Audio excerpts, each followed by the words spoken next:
So hello दोस्तों, स्वागत है आपका एक और नई वीडियो में, दिस साइड ऑनवर्ड। एंड आज की इस वीडियो में हम बात करेंगे यार श्रेया अग्रवाल मैम से, जिनका रिसेंटली अमेरिका एक्सप्रेस में पीपीओ लगा है। ओके, सो वो इंटर्नशिप कर रही थी and she got a PPO from American Express. Okay, so इस वीडियो में हम बात करेंगे यार कि उन्होंने एक प्रोफेशनल रेज्यूमे कैसे बनाया और how can someone make a professional resume, और एक इंटर्नशिप को पीपीओ में कैसे कन्वर्ट करते हैं। So what are the process of it, ये भी हम इस वीडियो में डिस्कस करेंगे। And what sort of things she followed, और what is her own experience, and how important CP is in internship और इन गेटिंग अ प्लेसमेंट और इन PPO. सो ये सारी चीज़ें इस वीडियो में डिस्कस करेंगे यार। And if you find any valuable content in this video, some small part also, if you get knowledge and benefit, so please hit the like button and also subscribe to my channel yaar. Next question to ma'am is ki what is the difference between the package of PPO and the normal placement जो final year में होते हैं. So thank you very much ma'am for joining the session and giving your time. So first question is कि internship PPO में कैसे convert होती है, like what is the process of it? तो there multiple things that matter. तो first of all कि आपका काम ऑब्वियसली कि आपको एक मेंटर साइन होता है, तो इट डिपेंड्स कि आपके मेंटर ने जो आपको काम दिया है you are able to do it properly और not given the deadline. The second thing is communication skills. आपको कम्युनिकेट करना बहुत अच्छे से आना चाहिए दिस थिंग। और इट्स पॉसिबल कि जो टेक में जो कंपनी वर्क कर रही है वो आपको नहीं आता, it's fine. I mean companies आपको टाइम देती है समझने के लिए कि okay you have to do this, तो आपको प्रॉपर टाइम गिवन होता है। बट जो मेजर चीज़ वो डिपेंड करती है कि आपकी कम्युनिकेशन बहुत अच्छी होनी चाहिए। आपको टीम मीटिंग्स में रेगुलर ज्वाइन करना चाहिए। टीम मीटिंग्स हो गई, स्टैंड अप मीटिंग्स होती हैं हर कंपनी में, तो वो सब डिपेंड करता है। अगर आपकी परफॉर्मेंस बिल्कुल बेकार नहीं है तो you will get a PPO for sure. And it also एक चीज़ और डिपेंड करता है कि आपकी टीम में स्पेस है कि नहीं है। इट इज़ पॉसिबल कि आपने बहुत अच्छा परफॉर्म करा है लेकिन तब भी आपको पीपीओ नहीं मिलेगा अगर आपकी टीम में स्पेस नहीं है। बट ये बहुत रेयर केस होता है। यूजुअली अगर आपने बिल्कुल बेकार नहीं करा, आपकी परफॉर्मेंस सही जा रही है, तो you will get a PPO for sure. Okay, like अगर ये सारी चीज़ें भी करें तब भी श्योरिटी हो जाती है कि पूरी पीपीओ मिलेगा ही, मतलब एक तरीके से। हाँ, एक्चुअली इट डिपेंड्स करता है कंपनी पे कि कंपनी इंटर्न यूजुअली मार्केट में अवेयर रहने के लिए यूज़ करती है कि मार्केट में रहे, कंपनी इसलिए देती है इंटर्नशिप। बट पीपीयू का इस पे डिपेंड ज़्यादा करता है कि कंपनी के पास वैकेंसीज हैं कि नहीं है। बट यूजुअली कंपनीज के पास वैकेंसी होती हैं। अगर आप अच्छी कंपनीज पे जा रहे हो तो they will hire you, because आपको उनकी कंपनी का थोड़ा इंटरनल आपको सब समझ में आ गया है, आपके कनेक्शंस बन जाते हैं, तो दे विल हायर यू। अगर आपका काम ठीक ठाक दिया है तो they will hire you, they will give you PPO. Okay, तो इस हिसाब से आपका काफ़ी अच्छा रहा होगा। हाँ, मतलब फिर टॉक अबाउट अमेरिकन एक्सप्रेस, तो मतलब मेरी परफॉर्मेंस ठीक थी, इट वाज फाइन। जो प्रोजेक्ट था वो हो गया था कंप्लीट। ऐसा नहीं कहूँगी कि मैं एकदम स्मार्ट थी कि जो उन्होंने बोलता था एकदम एक क्लिक में कर देती थी, ऐसा नहीं था। I used to take my time, do the work, फिर लग गया पीपीओ फाइनली। काफ़ी लोगों का लगा, इनफैक्ट 90% इंटर्न्स का पीपीओ लगा है अमेरिकन एक्सप्रेस में। सो यू कैन सी कि है पीपीओ लग जाता है। बस इंटर्न में आपको you just have to give your time and concentrate करना पड़ता है कि ठीक है, अगर 2 महीने की इंटर्न है तो मैं अपना पूरा टाइम इसी इंटर्न में देता हूँ, तो इट विल बी गुड। तो मैं नेक्स्ट क्वेश्चन टू मैम इस कि आपने क्या एक्सपीरियंस सीखा और क्या नॉलेज सीखी अपनी इंटर्नशिप के पीरियड में। द वन थिंग आई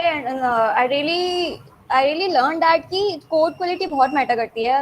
जो भी तुम्हें कोड करने को दिया है it should be proper, indentation proper होना चाहिए, कमेंट्स प्रॉपर होने चाहिए। मतलब वो बार आपका वेंटर आपको टोकेगा कि नहीं कमेंट रीडेबल बनाओ, कमेंट रीडेबल बनाओ। So it is a one thing. And the second thing is बहुत ऑर्गेनाइज होती हैं चीज़ें। I mean you are assigned a mentor and आपको एक टीम असाइन होती है, उस टीम का एक मैनेजर होता है, तो प्रॉपर कम्युनिकेशन होती है। तो मेन थिंग जो मैंने सीखी है कि एक्चुअली बड़ी कंपनीज में काम क्या होता है, कैसे ये लोग काम करते हैं। तो मेंटर और आप दोनों लगकर काम कर रहे होगे, you will have a proper discussion कि ये करना है, ये करना है, गोल्स डिसाइड होते हैं। तो मतलब overall out of the box experience होता है ये। आई मीन अगर आपकी अच्छी कंपनी में इंटर्न लग रही है तो it's like a best achievement हमारे करियर में, तो काफ़ी सही रहता है। और हाँ, बढ़िया। कम्युनिकेशन स्किल्स तो इंक्रीज होती हैं क्योंकि आपको रेगुलरली मीटिंग्स में मेंटर और मैनेजर से कनेक्ट करना होता है। आपको खुद डिसीजन लेने होते हैं कि ठीक है सर हम ऐसे कर सकते हैं, ये कर सकते हैं। तो माइंड बहुत इनोवेटिव हो जाता है। सो या काफ़ी चीज़ों पे फर्क पड़ता है और टैक्स टाइप तो इम्प्रूव हो ही रहा है। तो मैं नेक्स्ट क्वेश्चन टू मैम इस कि अगर किसी का पीपीओ लगा है और उसकी मनचाही कंपनी या फिर उसकी ड्रीम कंपनी नहीं है, तो क्या वो पीपीओ का एक्सेप्ट करे या फिर फाइनल ईयर प्लेसमेंट्स के लिए रुक जाए कि कंपनी देखते हैं कॉलेज में कैसी-कैसी आ रही हैं? तो now this factor depends on college. अगर तुम्हें पता है कि योर कॉलेज इज गुड और इसमें फाइनल ईयर में कैंपस में कंपनीज अच्छी आती है, सीनियर से आपको प्रायर आइडिया होता ही है कि कौन सी कंपनीज आ रही है कौन सी नहीं, तो of course you can wait, आप फाइनल ईयर में जाके अपना प्लेसमेंट निकाल सकते हो। बट अगर आप लाइक टायर 3 कॉलेजेस में हो और आपको पता है कि कंपनीज आती हैं बट इतनी अच्छी नहीं आती हैं, तो मे भी कर लेना चाहिए पीपीओ से।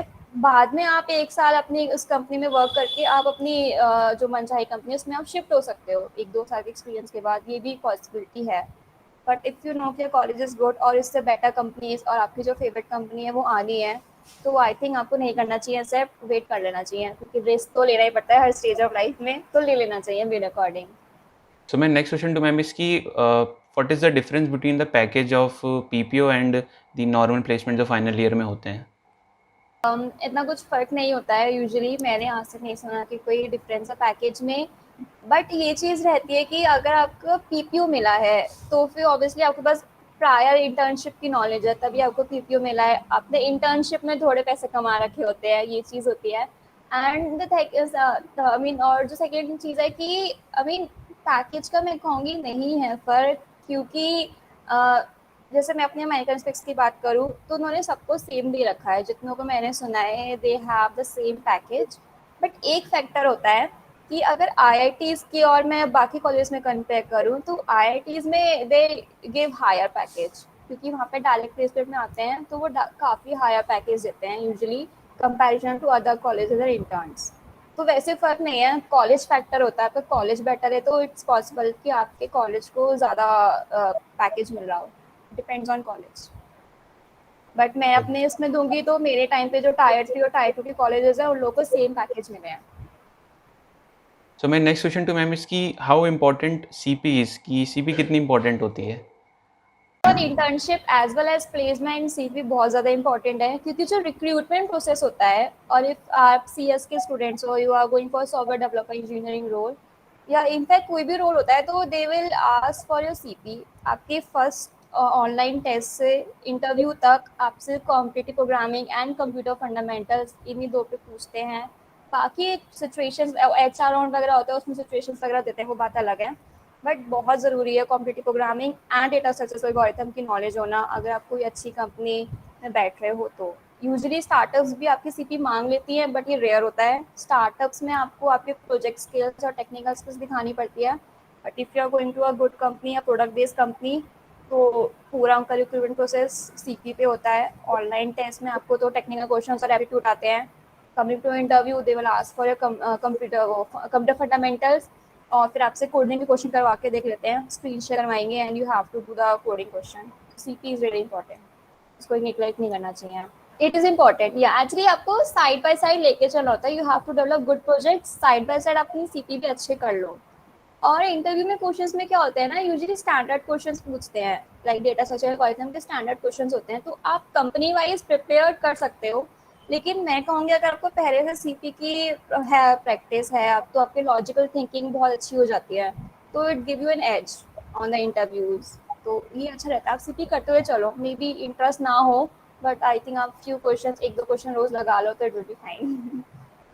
सो my next question to ma'am is कि अब जैसे 4 साल का जो कोर्स होता है उसमें सारे सब्जेक्ट तो इम्पोर्टेंट होते नहीं है। तो क्या कौन-कौन से सब्जेक्ट जो है वो इम्पोर्टेंट होते हैं जो हमें आखिरी में हेल्प करते हैं हमारे पीपीओ या फिर प्लेसमेंट को ग्रैब करने में?